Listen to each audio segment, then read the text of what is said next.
yeah, that was number 4. And then the 5th one is test your idea. Yes. So in our UX class, they're very big on testing. The majority part of your app design or whatever design you're doing is testing.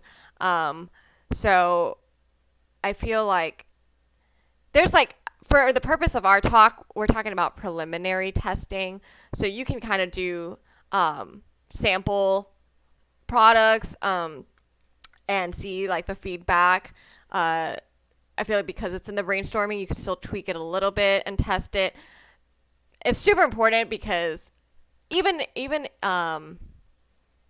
having someone just give their verbal feedback on your product is so important, because that's one step. But even watching them touch or hold your product, if it's a physical one, and right now, for the purpose of product, websites and apps are included in that. So I guess the only thing that's not included is a physical service. But or even offering, Sasha's done a bunch of acupuncture sessions. And even though, she's already getting paid for them, but you're learning a lot about what to improve and whatever for when you have your own office. So, you're always, I guess, in the testing phase, even, I would say, once you kind of start opening. But this is a good time to just do one-off like things and just kind of find where you also feel comfortable making this product or performing this service, or maybe you do the service, right? Maybe you're like, I've never done this. I've never given a massage, and I want to be a masseuse because I like it. And I did the course and whatever. This is your first massage at some point. And you're like, I'm going to just charge $30 because I just want to help the common folk be able to afford massages. And then you're like, whoa, that was so much work. No way I can charge $30. Right.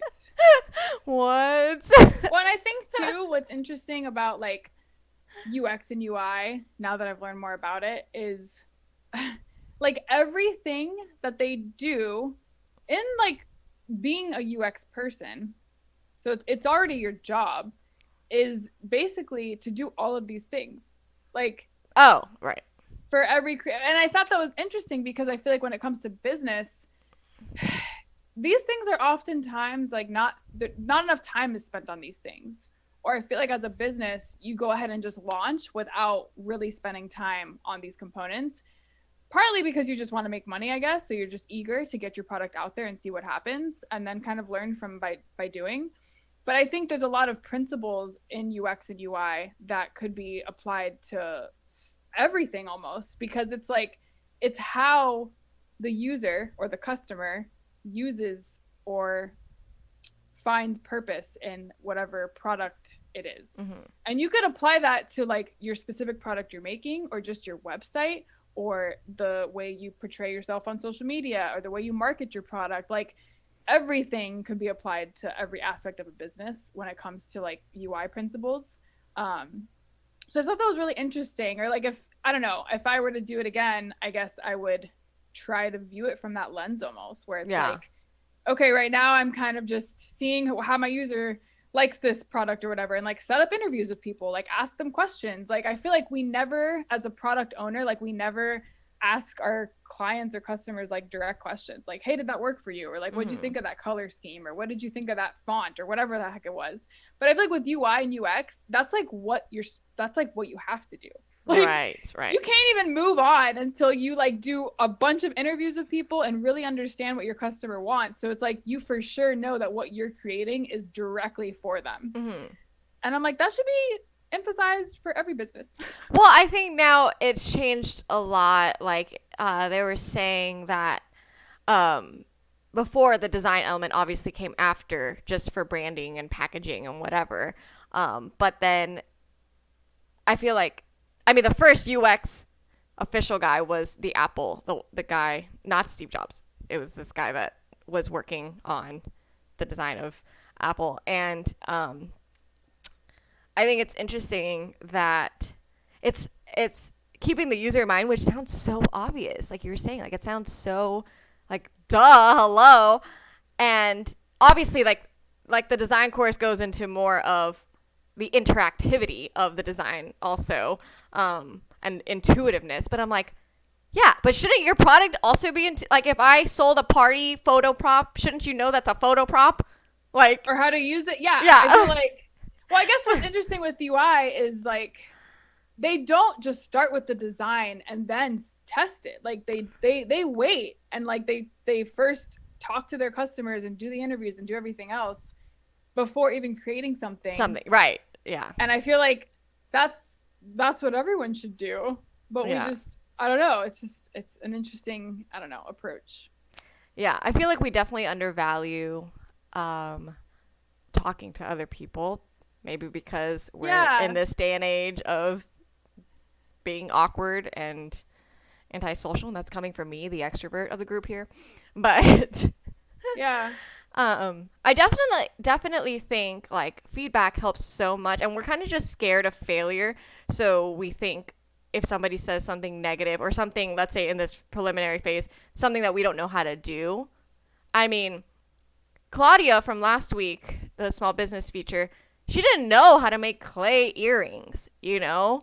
Like, she sat there and learned. And if you don't want to sit there and learn, you're not going to make it because there's going to be so many random things you have to learn along the way.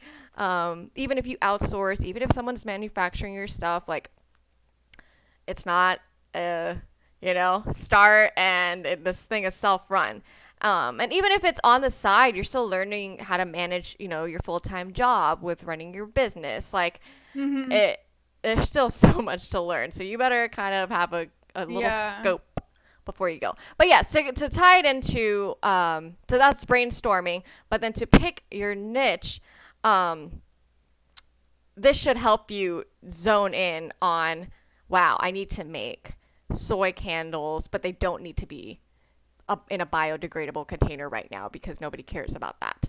Like that could have been your thing, and that saves you a ton on cost, or and maybe that's like if that's your life goal, maybe that doesn't need to start right now. Like it takes time and money and investments to get to that point, and you can still keep that in your mind. But maybe to start, you don't need to spend millions of dollars trying to get a biodegradable container with your soy candle, like.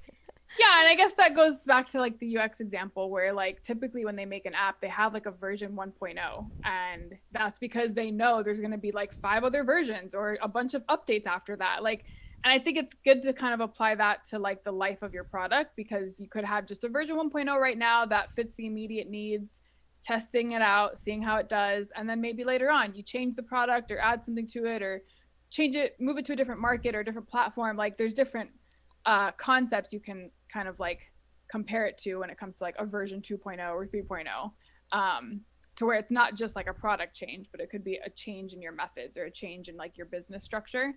But I don't know, I think there's just so much like value in viewing it from a UX UI standpoint that I never really like thought of before. Right.